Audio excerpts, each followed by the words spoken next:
Here's a Beyond the Pitch podcast quick hit from the WVSA Digital Network. The more fun and enjoyment the coach can build into it for themselves, the more fun and enjoyment the players will have. I would say to that coach that you're describing, breathe, first of all, count to 10 and take a good, healthy inhale.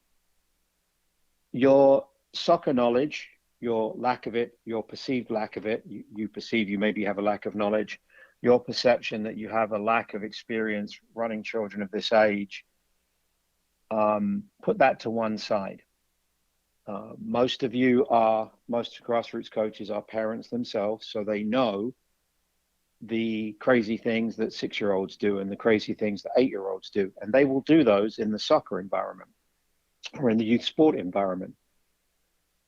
That being the case, I would encourage the grassroots coach, the first-time coach, to really embrace the idea that these are children and will do the strange and bizarre things their own children do relative to their age of 6, 8, 10, whatever it is, and not to make the thing too formal, not to try to be some version of a professional coach, be it from soccer or football or basketball that they see on television, because that is not youth sports. That is entertainment, heavily money-driven, lots of pressure, lots of media.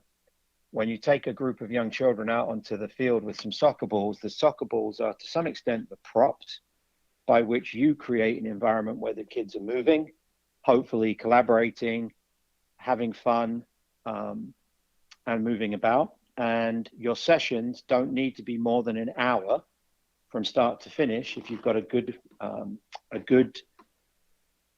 degree of organization and sort of pre-planning. So if you pull up to the field with your own child and it's 5 to 6, you throw the equipment out, you encourage the kids to start playing with the equipment, pull up the vest, put a vest on if they want to, play with the ball. As soon as you've composed yourself at 6 o'clock, maybe you play some tag games with them, which do or don't involve the ball, something kind of light, but very spirited and a lot of action. And then if you have a little bit of soccer knowledge, you put in some formal coaching ideas in the middle. And then at the end of it, you let them play some small-sided games, probably with rotating teams to keep the energy and dynamics high. That could be a 55, 60-minute experience. The total elapsed time from driving from your home, hopefully within the zip code, and then driving home could be an hour and a half. But it should be leaving people with smiles on their faces. And I think critically, the objective is to actually create an environment where the kids would like to come back next time, where they're talking to their parents about looking forward to soccer training next week. And that's because you created a fun and active environment, not because you bribed them with cookies or juice boxes. But the grassroots coach is arguably the most essential coaches we have in this country.